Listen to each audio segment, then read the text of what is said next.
All right. Good morning, everyone. We're so excited to have you all join us this morning. My name is Haley, and I will be the moderator for today's webinar. So just a few housekeeping rules before we begin, since we have an hour and a lot to get through. First, we just ask that you please keep yourself on mute and your video turned off. We will be using the chat function at the bottom of the screen, and this is where we'll house all the questions for today. We won't be doing any live Q&A with speaking, so please use the chat function, and throughout the presentation, feel free to just drop your questions in the chat box, and then we'll save them for the end, and we'll get through them all, or as many as we can for the Q&A portion. And then if you need to step out at any point during the webinar, don't fret. We're recording this and we'll upload it to the Route to Parks page on Parks California's website later today. So you'll be able to see the presentation and also the recording. So now I'd like to introduce your speakers for today from Parks California. We have Jeff Kish, VP of Programs, and Miriam Solis-Coronel, Director of Community Engagement. I'll let them both take it from here. Thank you, Haley, and welcome to everybody. Thank you for coming to Parks California's webinar, where we're discussing our Route to Parks Grants program. Haley, why don't we launch up our PowerPoint?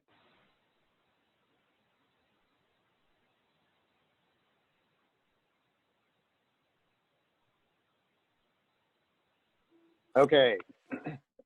So it looks like most people have come in, and again, anyone who is coming late to this meeting, it will be recorded and will be sent out afterwards and posted to our website. But this is our opportunity to sort of explain a bit about Parks California itself and our recently launched Route to Parks grants.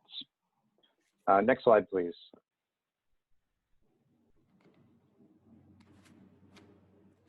So I know we've all been doing a lot of Zoom calls and webinars and such over the past few months, and you know, we want to try a little bit of interactivity, so we thought we'd test it out with just a basic question asking where everyone is coming from today.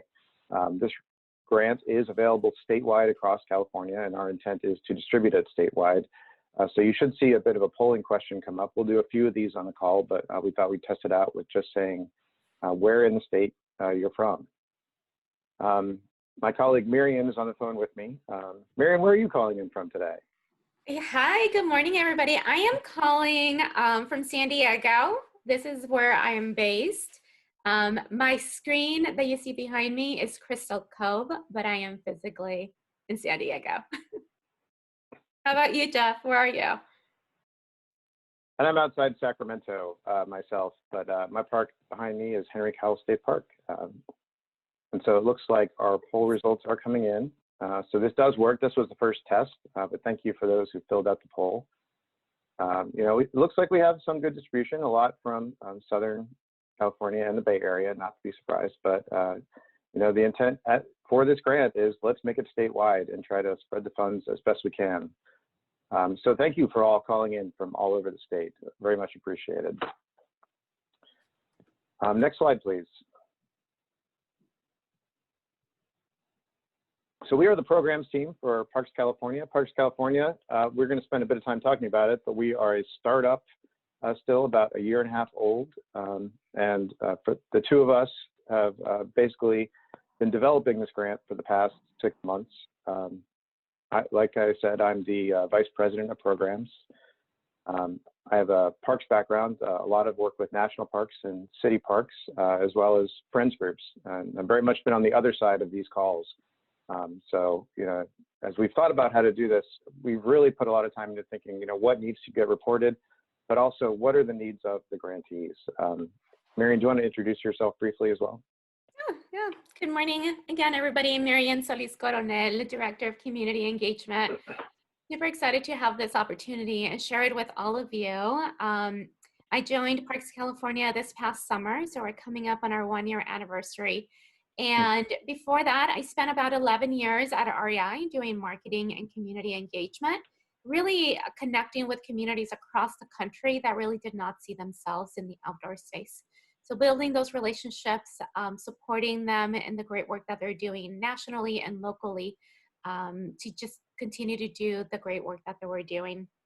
In addition to that time, I also had probably the best volunteer opportunity that I had, and that was to serve on the California State Parks Commission, where I served for 6 years, and it really, really opened my eyes. One, to government, but two, to just what it means to run a department like that. From meeting the staff at headquarters to meeting volunteers out in the field who are dedicating a lot of their time to state parks. So super happy to be in this new role and connecting with all of you and supporting the great work that you're doing to continue to make our parks accessible for all. Thanks, Marian. So our agenda for today, I think we've covered introductions. We'll spend a bit of time talking about Parks California. You know, given that we're new, it's probably likely that many of you are hearing about us for the first time. So we wanted to share a bit about why we're here and why we're doing this kind of grant and some of our philosophies around access to parks. We'll get into details about the Route to Parks grants application itself, share the dates for both the due dates for the grant and then the reporting requirements of the grant itself. Cover the FAQs we've already developed, and then we want to give a lot of time for Q&As. And again, the process for Q&As, for those who are late, use the chat function at the bottom of your screen and write it in, and then we will have those questions asked during the Q&A. At any point, if you would like to ask a question, feel free to use it, but we will cover questions at the end. Okay, next slide. So this is our team. We are small. We've added one person since this photo was taken, but our headquarters are based in Sacramento. We are close to the department, but we have staff located statewide, San Francisco, San Diego, and SLO. So really the intent is to try to be close to parks statewide, but also have a strong partnership with the department located in Sacramento. The intent is probably to grow Parks California to about 10 people.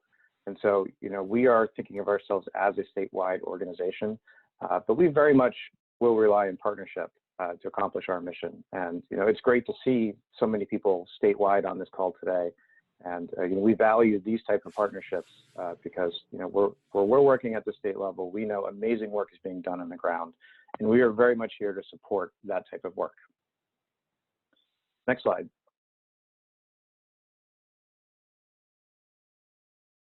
So this is a great statement, and you know, I didn't write this, but I love all the different components of it as a way to sort of sum up what Parks California is about. We believe that everyone deserves a world-class park experience in California, and that all can benefit from a lifelong connection to nature. So within the statement is a lot of elements which I think are really important. You know, we are an organization very strong on access and increasing access for all Californians to parks, and in particular state parks. But those experiences in parks, we very much believe they need to be world-class. We have some of the most beautiful places in the world here in California, and the funding required to make those experiences, whether it be through the interpretive experience, the visitor experience, or the amenities and structures available. Our goal is to increase funding, bring more partners in, to elevate, to truly have a world-class experience in all our parks. And very much what we're trying to do when we talk about access is creating these lifelong relationships with nature. You know, we want people to fall in love with their parks and have it be a part of their life. And where we can develop programs to make that happen, that is what we're all about. Next slide. So during the last economic downturn, you know, we all saw what happened with California state parks and the threats to closing. And at that time, a commission was started, the Parks Forward Commission, by the governor and the legislature to really study what was going on with state parks and what could be done to improve it so that that sort of situation never happened again. And one of the recommendations out of that Parks Forward Commission was the creation of a new nonprofit partner. And that is really where Parks California came from. We're a statutory partner, which means that we were actually created by the California state legislature and were given certain authorities to partner. We work very much hand in hand with California state parks. So as we think about our priorities and programs, we meet with the department and we have conversations about what their priorities are, and we decide together and collaborate on what our projects are. The director sits on our board and we are aligned with the leadership. So this is very much, the intent here is to create a partner that is aligned with the department, but can spread partnership, right, and grow partnership, because state parks can't do this on its own. And I know the people on the call know this, and you are many of the partners doing this work. And our organization is really intended to see how can we grow the pie, bringing in new partners and new opportunities through public-private partnership, looking at the business community, nonprofits, and creating linkages where they don't currently exist. And that was the intent of how Parks California was created. Next slide. So as I said, very much statewide, our goal is to create programs that reach across the state, driving these cross-sector partnerships. And we're talking a lot about California state parks, but we very much believe that you have to look at parks as a web. Having amazing, excellent parks where people live, city parks, that really is, the way that people first get connected to nature and have their first experiences are in those local neighborhood parks. And once that connection is made locally, that can grow to explore other parks and other places in nature, such as national parks and state parks. And where we're able to start thinking about parks as a web, right, from everything from the city out to the national parks within California, that's how we're approaching our work. While we are tethered to state parks in the way that we were created, we want to broaden those partnerships across different land management agencies. We're also looking to integrate parks into communities. When I say this, we talk about the health benefits of parks. We're talking about jobs in communities. And we're talking about the experiences that people want to have. And understanding that not everybody has the same traditional background as the original reasons when parks were created, and thinking about what activities and what amenities in parks make sense for future generations. We're interested in illuminating local successes and fundraising, and we'll work with our grantees. That we're not just providing funding here. We're also trying to illuminate the stories of the great work being done. And when really innovative things are happening, we want to share those stories so that those innovations can happen statewide and we learn from each other. And very much Parks California is also interested in, as I mentioned, funding some of the capital improvement projects in parks, the amenities that are available and the experiences that are available, so that we really are investing in the parks in the way that are required to make them world-class. Next slide, please. All right, we're going to try this interactivity out again with another poll question. I will explain the reason why, but the question we have for you next is, tell us about the beginnings of your relationship with nature. Try thinking back to when you first thought, about your connection with how you cared. Wow, this is fun. Everyone's putting the same answer. This is great. Right, so, what first got you involved in, your connections with nature? I'm sure many of you on this call are, in careers or volunteer experiences that have you involved with nature. So you've developed some sort of passion and lifelong relationship, but what was it originally that got you there? We're getting good at this because we got, I think, most of the answers already. But while we wait, Marion, why don't you tell us about you and sort of what got you first involved with nature? You know what, for me, Jeff, similar to the majority of folks on the call, it was play. It was those connections, being young, probably the age of my kids today, where it was all about freedom, being outside, playing, being free, but also just spending that quality time with my loved ones. I remember some of those memories being with my grandmother, but then they weren't memories. Then it was about play. What about you? Yeah, so I had a very unique, very fortunate childhood where I spent half my life living abroad, and I got to visit some of the world's most amazing places from a very early age with my family. And I think from that, I've always taken this idea that the world has absolutely beautiful, amazing places, but they need to be protected. And I got involved in conservation, based on my childhood experiences with my family as well, in the places I was taken as a child. And so I think it's great to see that so many people here are focusing on play when we talk about what these initial experiences are. And that sort of leads into our next slide. We're going to get to the grant soon, very soon, I promise you. But I think it's important to sort of talk about, what we believe when it comes to access and sort of why we created the grant we did. And so, we know that not everyone has the same level of experience and relationship with nature.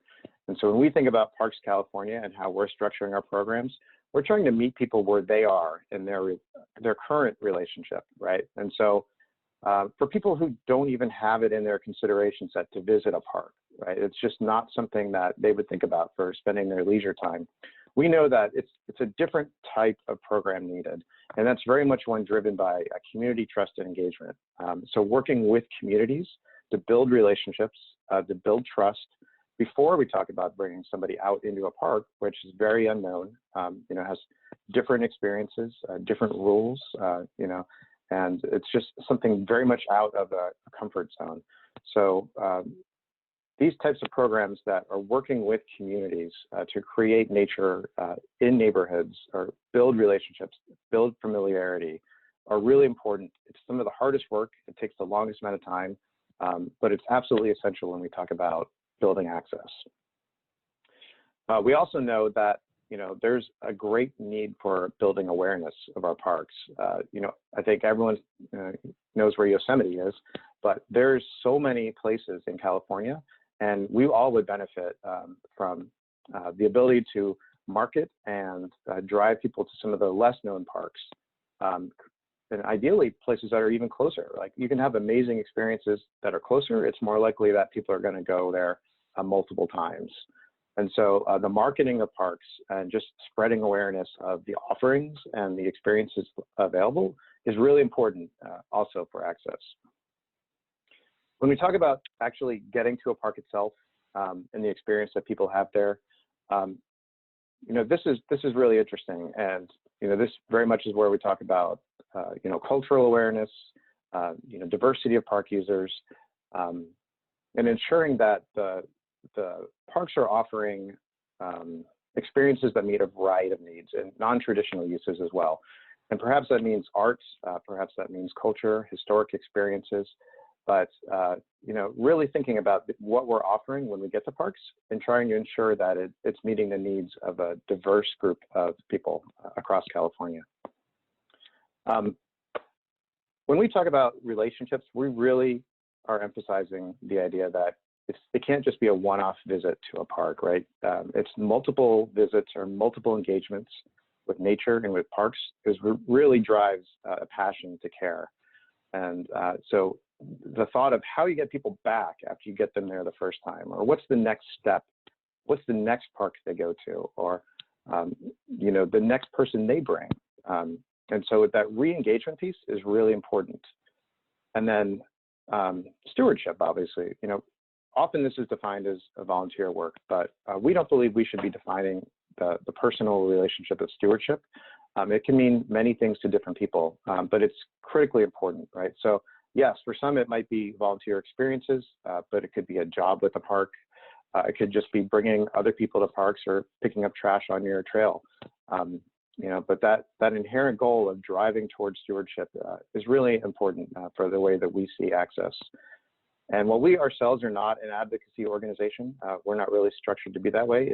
It's also critical to have people care about parks and be willing to voice that. And through partnership, we are also advocating for the advocates themselves as a critical part of the end of this line of this ladder or cycle or whatever you want to call it, of really what drives relationships with nature. Next slide.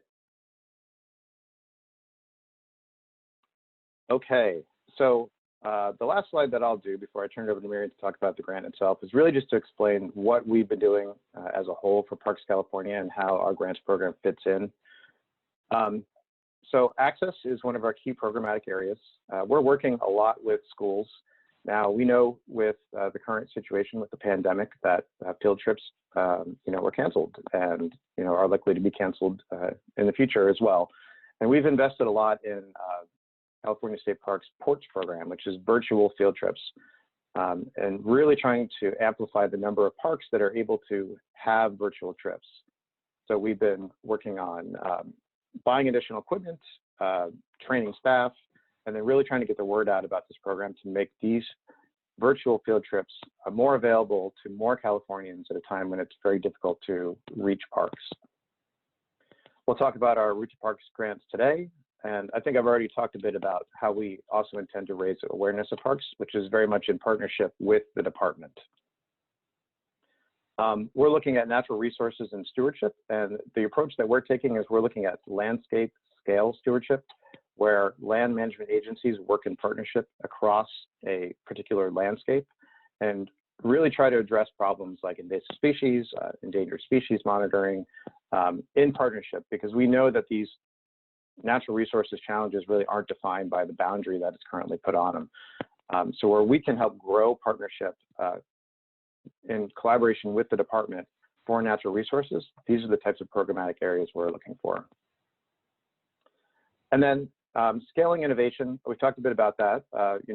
We really think it's important to grow great ideas locally, but then ensure that they get spread. And this grant program will be an example of that. And as we, fund programs in local areas, we are looking to ways of how can we take this program and share it in ways that it could be perhaps a pilot for other places so that the learning occurs statewide.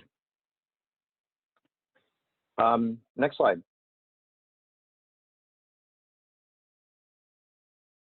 Okay, so that was the introduction to Parks California. And now we're going to get a bit into the grants program itself. Marion is going to be the one mostly to cover this, but she and I spent about 6 months developing this program. We've talked with a lot of different groups, others that are granting in this space, and a lot of local groups that are running programs. And we both have been, Marion and I both have been on the other end of this, right, where we've been applying for these kind of grants.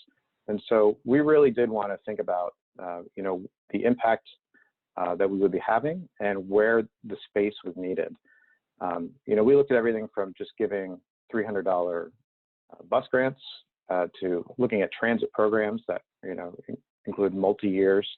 And really the sweet spot for us was looking at funding transportation plus programs and trying to do that statewide. So I'll turn it over to Marion here, who will describe our Route to Parks grants program. Thank you, Jeff. Thanks for that intro to the organization and also sharing with folks how we landed on this program, because that's often a question that I get as I share this opportunity with folks. So the goal of the program is really to improve park access for all and really hone in on building this, create like this authentic connection to nature. Now there's criteria and then qualifying applicants for this particular grant. So the criteria, it is to support the program and the transportation cost, specifically to experiences in California state parks.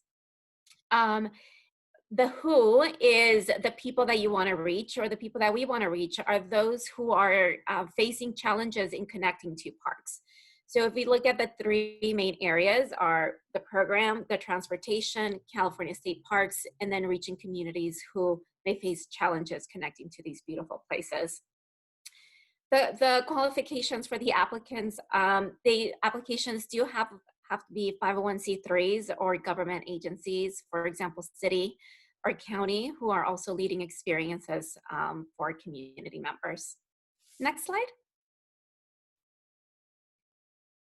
Over the next few slides, we're going to go over the actual application, and I'm not going to go into each of these categories, but I will go over some of these questions just to ensure that there's clarity and also provide direction into the type of responses that we're looking for.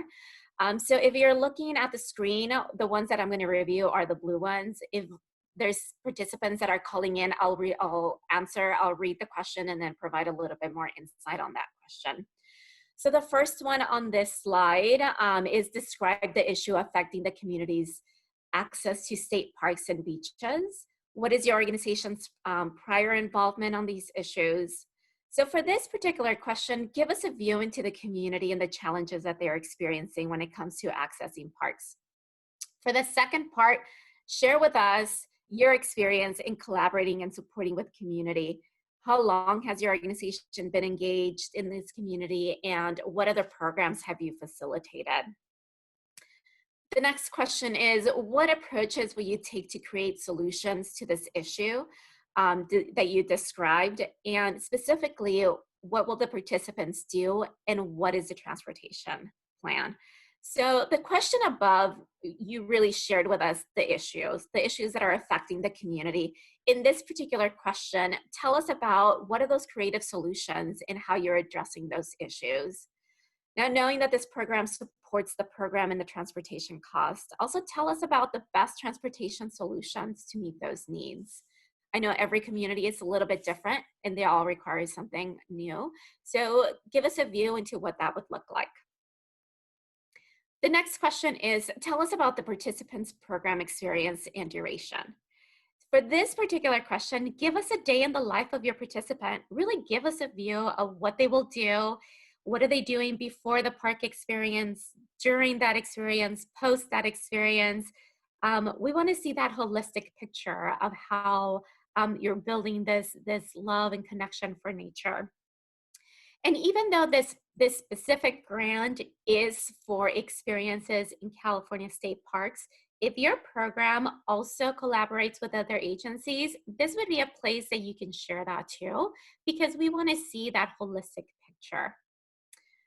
The next question is, we're living in unprecedented, too early, Jeff, in unpredictable times because of COVID.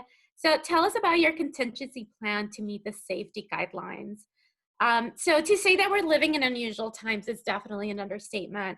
As we continue to move through this new and still shifting realities of COVID, we'd love to hear from you about your contingency plans to meet those safety guidelines. So that could be maybe the rethinking that you've had to do because of the group sizing. Maybe you have to do smaller groups, the sanitation precautions, maybe reconsider the type of transportation that you're doing, to even your staffing. Give us a view of what that would look like. In addition to, if you're considering any virtual gatherings as well, to balance some of the in-person with actual virtual gatherings to ensure that it's a little bit less time spent together. Let's go to the next slide.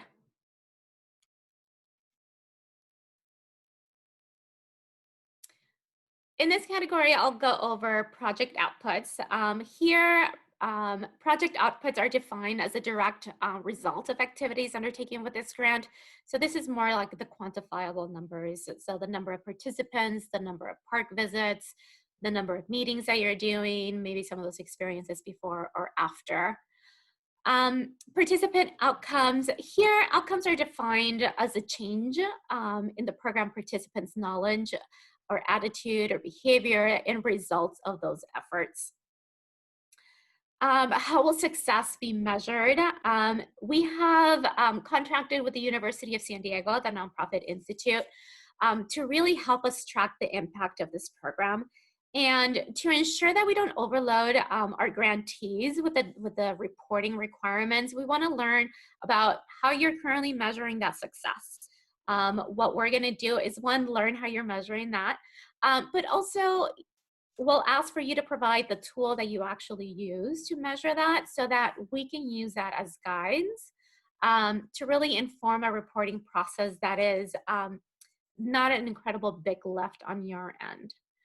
The next, we'll go over population and community.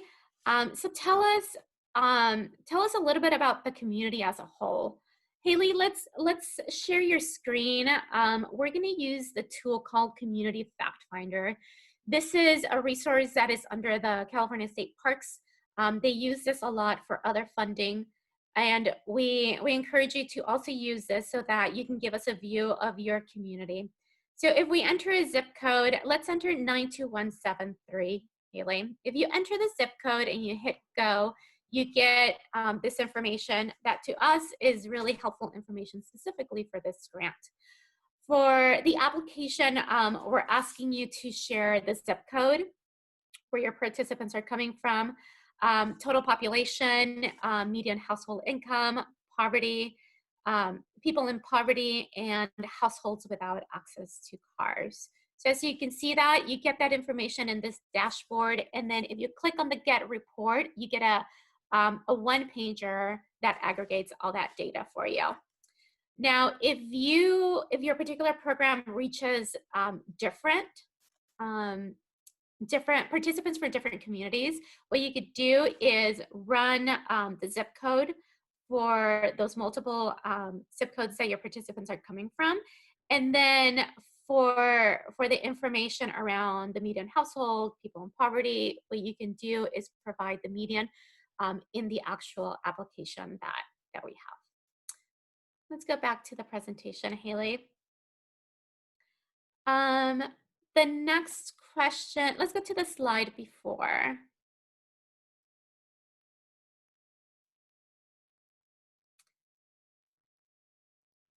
So on this one, tell us about the specific group of participants that you intend to reach. So this question is specifically to your community. The one before was the community as abroad, and this question is really zoning into the actual participants. So this one will be age, race, ethnicity, gender, and then the last question in this category is, how will success be measured? Oh no, I'm looking at the wrong one, sorry. How will you reach the audience? So this one is specifically, share with us, what are you doing to engage? What is your community engagement strategy? What are you doing to promote this particular experience with the community? If there is particular cultural nuances or language that you're using, share that with us, because I think that's super interesting, and I think it'll be helpful for us to understand the full picture of the program. Let's get to the next slide. Perfect. So in addition to the narrative piece of the application, we also have a series of attachments for you to include in this packet. For the project budget, we have shared a template for you to use. That template lives on the Route to Parks landing page. It is in a Google form, so what you'll have to do is download that template and then use it to enter your information. In there, please include the project specifics, percentage of staff that is allocated for this program, and any other sources of funding that you're seeking for this particular program. The survey tool, as I mentioned earlier, we are working with the University of San Diego Nonprofit Institute to track the impact of this program. So share with us any tools that you might be using currently to measure the impact, and we'll use that to help us shape our own reporting for the interim and the final report of this project. So the next one is something that is very unique. It's a letter of support, and this is a letter of support from your local state park district superintendent.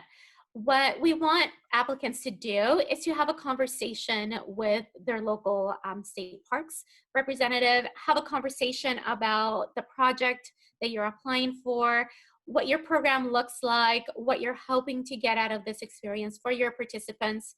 What we hope that does is, one, if you don't have a relationship with that local state park, to bridge that connection and to ignite a conversation that then fosters collaboration. It's through that conversation that you'll learn about what else might be happening in the park, maybe some other considerations.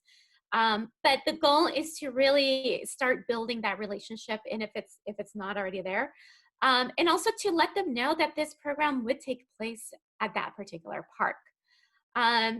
Like Jeff said, all of our programs are in collaboration with state parks, so the staff is aware of this program and they know that this is part of the application process, so they are expecting requests to come in.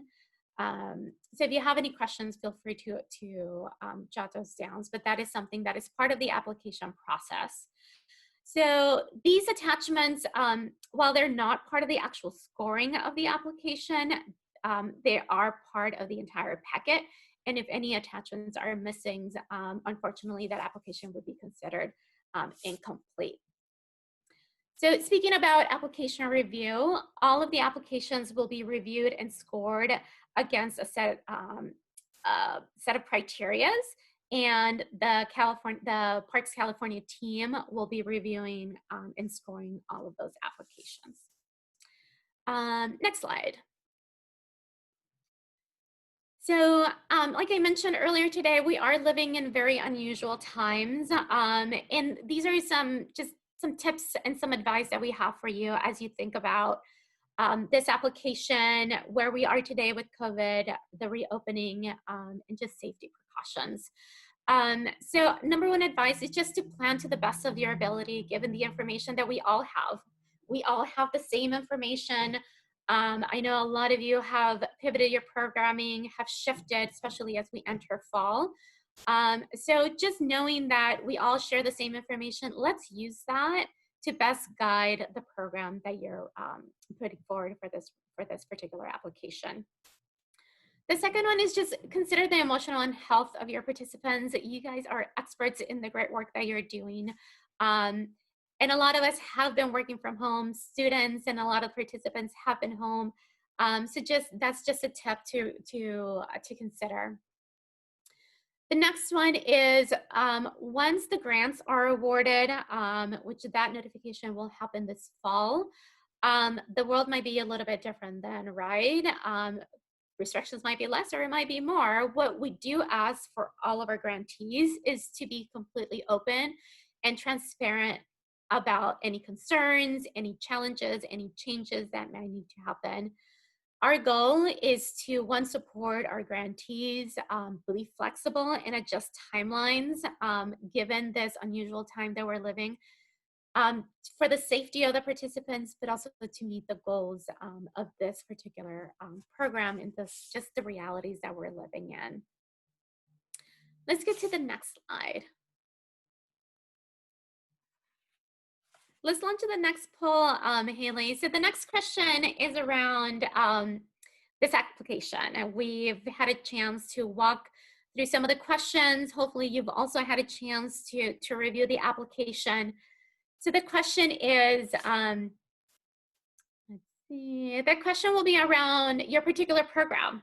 Now that you've learned about this application, are you applying for an existing program or a new program?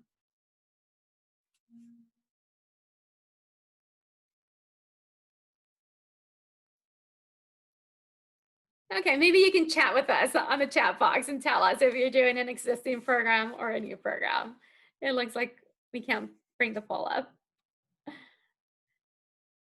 Awesome. Let's go to the next slide. New, existing. New, awesome. This is great. Thanks so much for sharing. New programs, there's a lot of great, yeah. New programs are expanding programs. Wonderful. Awesome, thank you. We have a couple more slides before we go into the Q&A that I want to share with you. At Parks California, we're putting together some resources for nonprofits who are connecting communities to parks. So these resources are in production right now, and they will be around connection to state parks, especially right now during COVID, right? There's a lot of restrictions. So what we're gonna do is put together some resources, some tools, some tips that might be helpful for a lot of you out in the field that are having to reimagine what those programs look like then or today, or even if you're shaping new programs, what are some things that are happening that we might be seeing statewide that have been helpful for others. Another thing that we're doing is California State Parks has incredible programs available. A lot of these have moved from in-person to virtual gatherings. So what we're doing is we're going to aggregate all that information so that that can be available to you. And that could be, maybe you find them helpful for either a pre or a post park experience as a resource. Those programs include PORTS. Some of you may be familiar with that. For those of you that are not, that's a K-12 free live interactive video conferencing program, also known as the virtual field ranger trips. That has traditionally been for K-12, but with distance learning, parents have access that resource. So that is available. Just launched last week was the Junior Ranger program. Agents of Discovery is an app, and that could be used in parks. And then, of course, the virtual tours as well. Let's get to the next slide. And as we go into the next slide, these are the important dates that we have coming up. We have the webinar that was today. Next week, we are hosting 3 days of office hours from 10 to 12. That'll be Wednesday, Thursday, and Friday. These are 15-minute calls. And though we're not reviewing the actual applications, this is an opportunity for you to ask questions specifically about your program. These are 15-minute calls that we're making available. To reserve your spot, you can just email grants@parkscalifornia.org, and you can confirm the time that works best for you. And we'll go ahead and drop it into the calendar and connect with you. The next big date will be the due date. Proposals are due on August 5th. And we are asking all applications and attachments to be sent to grants@parkscalifornia.org. These, because these attachments are PDFs, they shouldn't be large in size. But if you bundle them up and email them to us, they are due at 5 p.m. So please send that to us by then. And then notifications will happen in October. Let's go to the next question. So now that has been a view of the Route to Parks program. Now what we're gonna do is we're gonna open it up for questions and answers. We have about 20 minutes. And I know some of you have already entered some of the questions on the chat. So Haley, what she's gonna help us do is read some of those questions, and then Jeff and I will tag team, we'll answer those questions as they come in.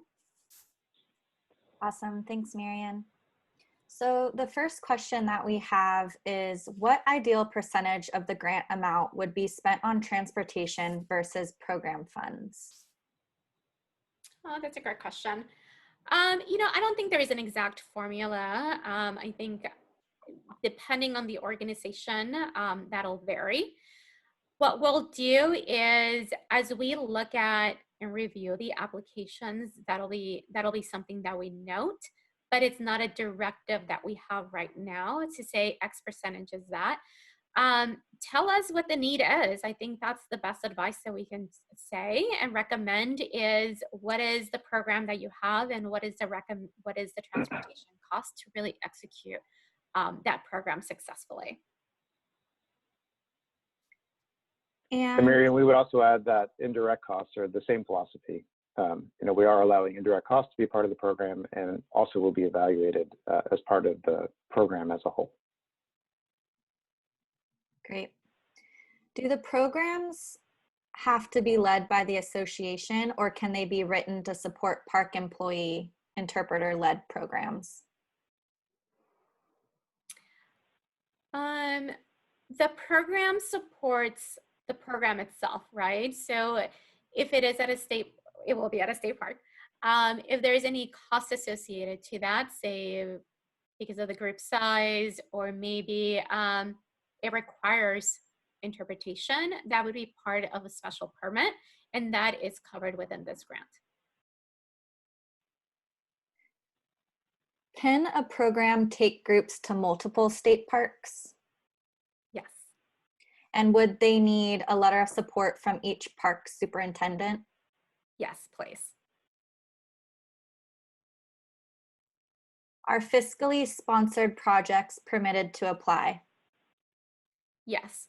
If the organization does not have a 501c3 but does have a fiscal sponsor that can respond for them, that is allowed.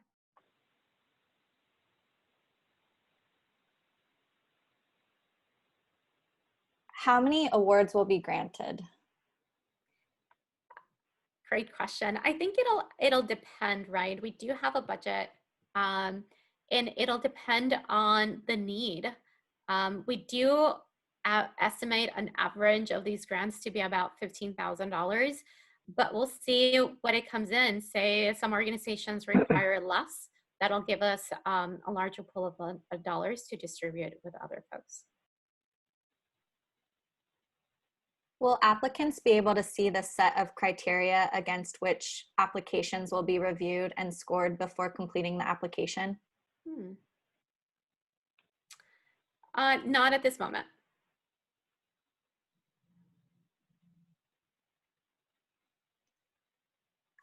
These grants apply for state beaches as well, correct? Correct. That's correct. And I will say for the criteria, if we look at the criteria that we shared, use that as a guide. That is a really good lens to look at how the application will be reviewed. And then the questions as well. But if you really look at the criteria that we shared with you, that's where we're going to use a good number of the scoring against. What are the word limits on responses to questions? I believe those responses are noted on the PDF. There are limits, so we can look at it and confirm in case there isn't a specific, but I believe there is a guide on the PDF as to the number of words or characters per section. Will there be a preference for new programs over existing programs? No.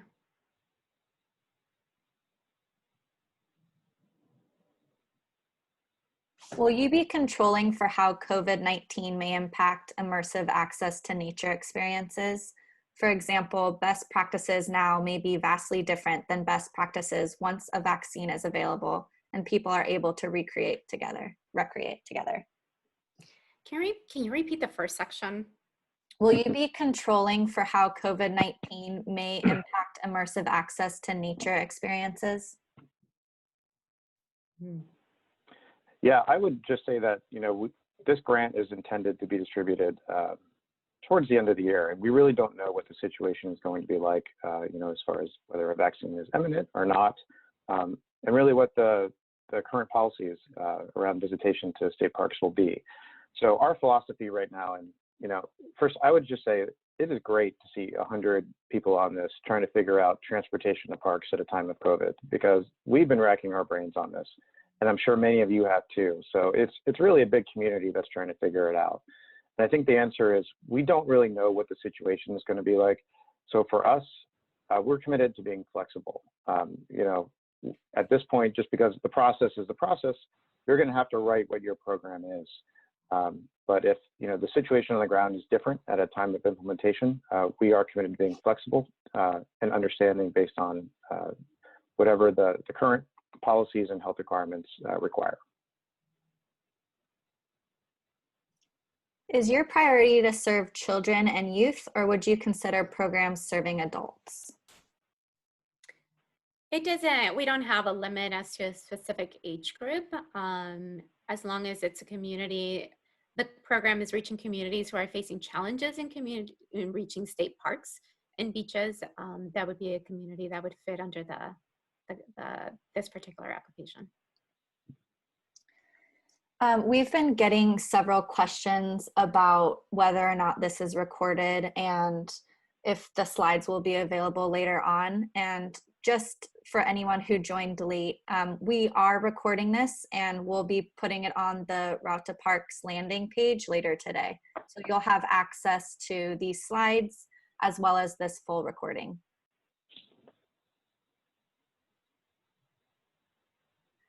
All right, we are a county park system that works with the state parks. Would we be eligible to apply? Yes, city and counties are allowed to apply in addition to 501c3s. What is the anticipated average grant amount size? We anticipate the average amount to be about $15,000.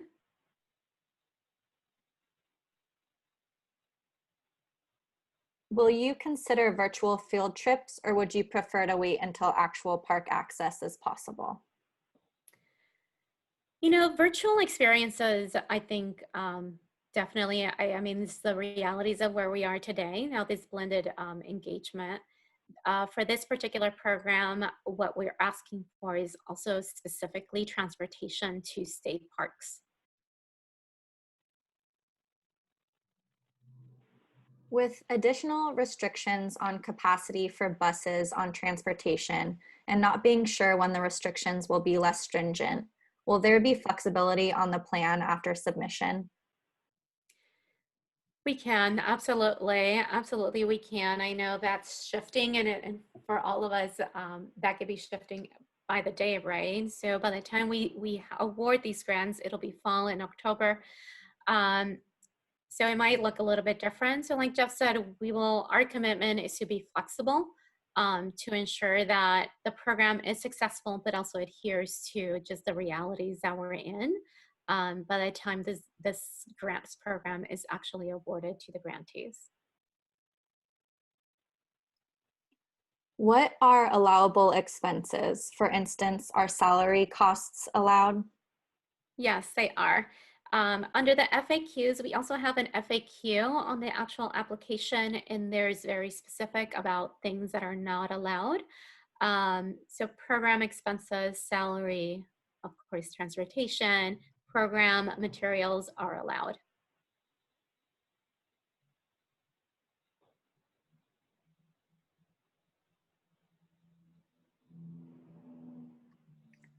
Do state-owned lands operated by East Bay Regional Parks count? For example, East Shore State Park, Crown Beach? So there's 280 park units. All of the parks that are within that would be considered state parks.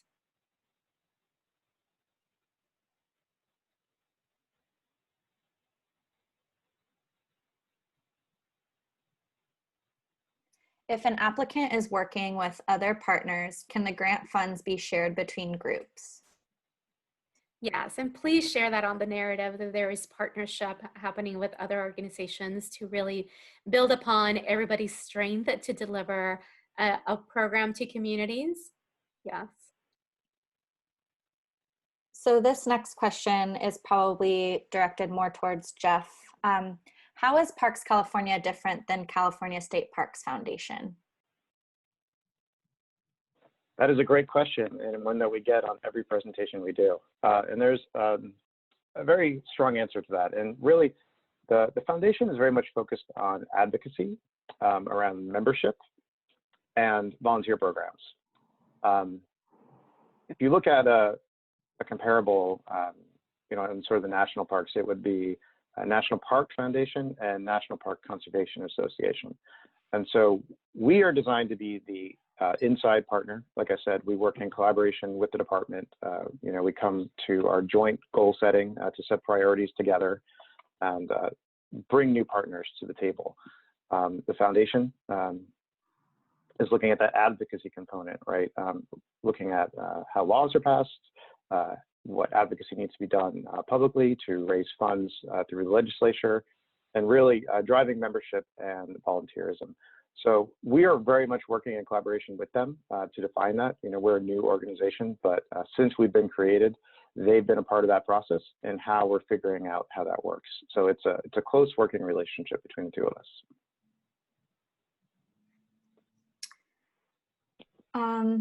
So this next one says, local access is relatively easy to our park, but converting visitors to stewards is a challenge. Could this grant be used to convert visitors to stewards? I think if it builds upon the experience that the organization is offering and it requires programming, engagement, and transportation to state parks, that could be something that could be, I think, applicable within this grant. Does this grant program support programs such as web applications that reduce access barriers to trails and parks? So not directly related to transportation. No, one of the main categories, it is the connection to parks and the transportation programs the transportation cost associated to connecting communities to state parks. What is the timeline the grants need to be implemented? It would be November 1st through October 31st of 2021. And there'll be flexibility, right? There'll be flexibility because I know some programs happen during particular seasons. Some of them are year round. But that is the grant, the grant period that we have right now. Are you planning to balance the grant funds throughout the state of California, meaning that not one specific area is dominating the funds? Exactly. Yes, we do hope that applications are representative from folks across the state, and it'll be something that we take into consideration as we review them.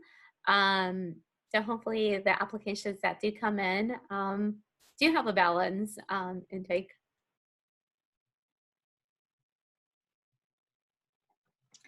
So this one is, should we apply for existing program and share details about how we plan to use these funds as we would have before COVID? Or do we apply as if we're going about the program under current restrictions?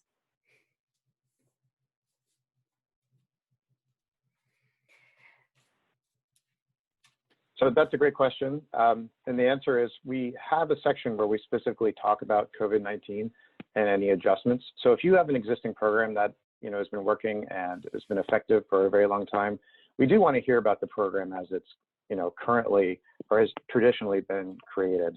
But we also are looking for that information and how you might be adapting this program based on COVID. So the answer really is both. Does the funding for this program come from private donors or the state? It is public funding, but the intent is to match. So at any one time, it could be both. And really the intent for this to be one of Parks California's flagship programs that grows over time. And this current funding is allowing for 2 years of grants, but the goal is that this is just a program that we offer into perpetuity that has both public and private funding matching it. Can we apply for different parks at $15,000 each? Different parks. So this probably would be a larger organization. Yes, yeah, they can apply if it's different, serving, maybe it's a different network, different parts of the state. Absolutely.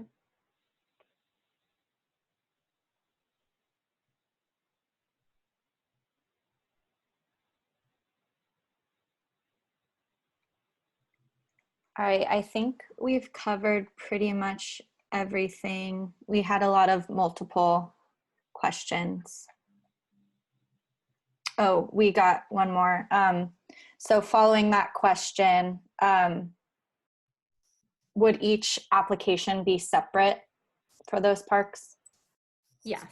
Well, I think it depends, right? And this might be a good question to bring to one of those office hours to talk about. If it might be one application that covers multiple parks, not knowing the specifics. Right now, the guidance that I would recommend is one application, multiple parks. But I think this could be a question that we can maybe chat about during the office hours to learn a little bit more and then provide more guidance to facilitate the approach that you would take in applying for this grant opportunity.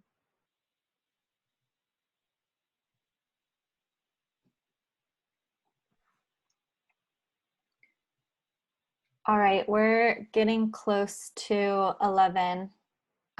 Marianne, do you want to wrap it up now?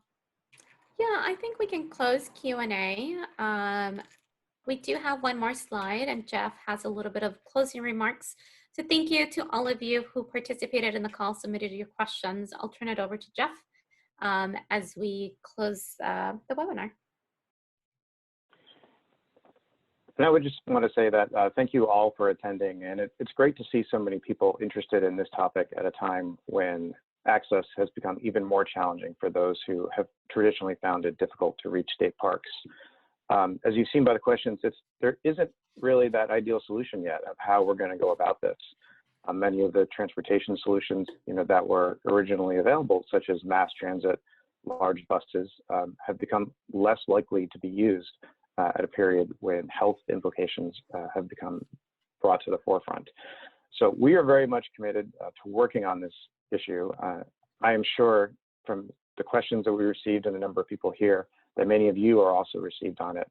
And so we see this as a partnership going forward between our organization and those that we work with to develop solutions. And again, I can't reiterate enough the flexibility that will just need to be taken into account to come up with programs that work. Because, by far, this pandemic has shown and really amplified the access challenges that people have of getting to parks. And where there is access available, we do need to make sure that that access, at whatever level it's at, is available to everyone. And so thank you very much for coming. We're looking forward to working on this project with you going forward. And this also has been a chance to introduce us to the community. And if there are ways to partner beyond this, we're happy to talk to you and learn more about your organizations. To reiterate, this entire conversation is being recorded and will be posted to our website. So if you missed any of it in the beginning, there's a chance to go back and view it. And please do share it. As I said, we're new and we're trying to reach as many people as we can. But if there are others you think that would benefit from this information, absolutely send the link on to others. Thank you. Have a great one. Thanks, Jeff.